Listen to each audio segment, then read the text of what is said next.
Your make good evening. Best.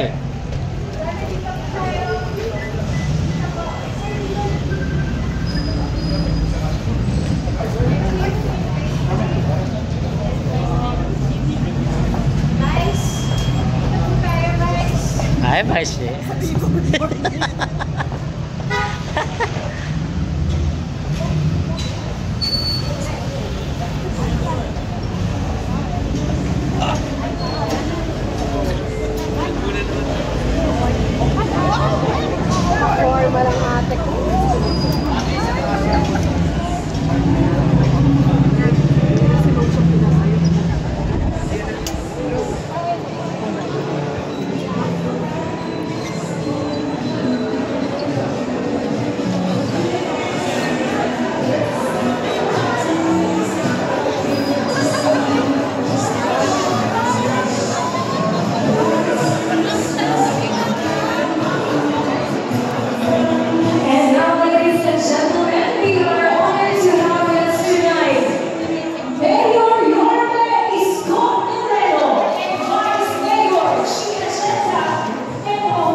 Irene Tan Lloyd to join me here in front as we get ready to light up our fresh.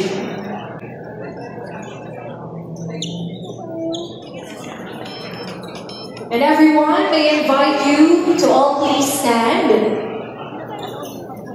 Hold up your glasses and get ready for a festive toast as we light up the Christmas tree.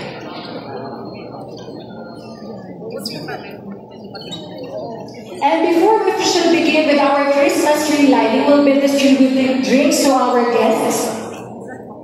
Please hold on to your drinks, and once the tree has been lit, we'll raise our glasses and make a toast together to celebrate this wonderful season.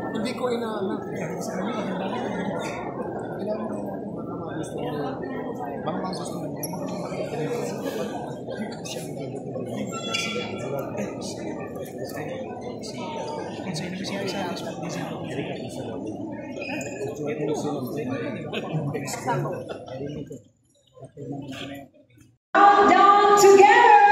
All together now! 10, 9, 8, 7, 6, 5, 4, 3, 2, 1! Cheers to Merry Christmas!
Christmas tree that we have lit this whole season. But nevertheless, this time this really marks the start of the Christmas spirit.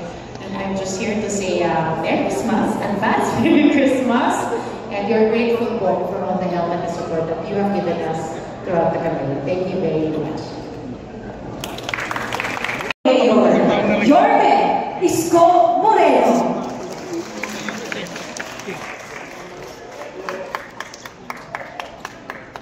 Magandang gabi sa inyong lahat, mga anak ko rito, especially to Sir Lucio, the wife and the family, the entire Tan family. You know, I would just like to share some historical facts of how gracious at mapagbigay si Kapitan. Mas komportable na sa amin. Tawagin yung pinagkatawag ng Lucio. Usually we call him Kapitan. During the time of Mayor Lee, I was then the Vice Mayor. And Mayor Lee came up with an idea to put up a hospital for 6th District of Manila. And I opened the place. Sheraton Hotel is a very good place for an afternoon coffee and talk to Kapitan. Sabi ko, Kapitan, meron kang underperforming property doon sa tahanan. Sabi ko, baka gusto mong tumulong sa Manila. Okay. Then I started talking to his lawyer and went back to Mayor Lee. Sabi ko, Mayor Lee, meron na tayo lote, kaya lang hihingi ko kay Kapitan. Pero by principle, he agrees already to putting up a hospital. And Kapitan, for that matter, gave the property, donated the property, and that's now what you call Santa Ana Hospital. I hope you understand me. It's very old now and fragile, but I just wanted to share it to the family, the grandson, grandchildren, daughters, and how kung gaano kabait ang inyong lolo sa siyudad ng Manila. Ayan yung pinawag ko na pinangalanan ko na Tanyan K Foundation doon sa Tanyan Hospital. And I hope we did not fail the Tan family doing so, heading into the hospital through the leadership of Mayor Bill. Because noong pandemic, nandiyan si Director Padilla, noong pandemic, sa buong mundo, may problema tayo. In Manila, and in the country, it became the North Star of COVID facility of the city of Manila. And it did save lives. And I remember that one story of an 85 years old who were intubated, stayed in Santa Ana Hospital for 45 days because meron siyang COVID. She survived.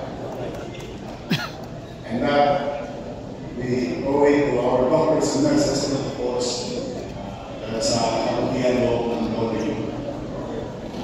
Kaya kwento, Pasko, kasi siguro na magmamahalan ng pagbibigayan. And we're very happy and it gives good vibes to Norway City. And kaya naman kayo mga anak pa rito, kung mga anak kayo,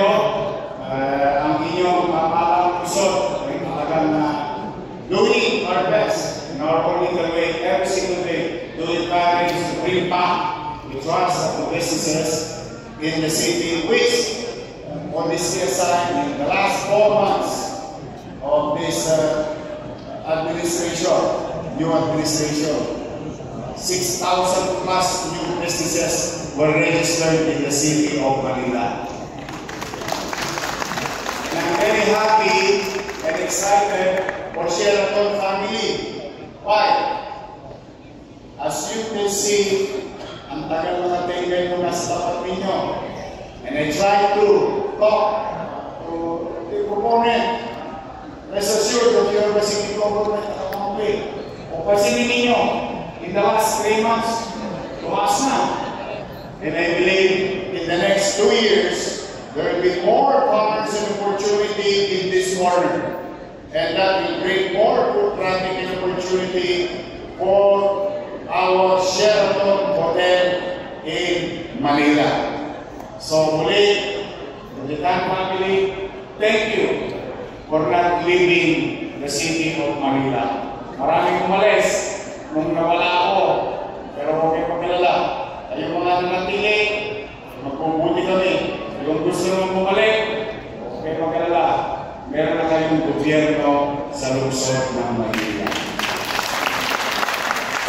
Now, Vice Mayor Chichi and I and the entire City Council, and through the leadership of our new Director sa Tourism, Crystal Pagacini, mga kayo, talagang pipilitin namin magbuti. And we wish this Christmas to be more peaceful, more healthy, especially to you, and to everyone. And hopefully, 2026 will bring us a better year for everyone in the city of Manila, the people of Manila, the country, and to fellow Filipinos. Merry Christmas and Happy New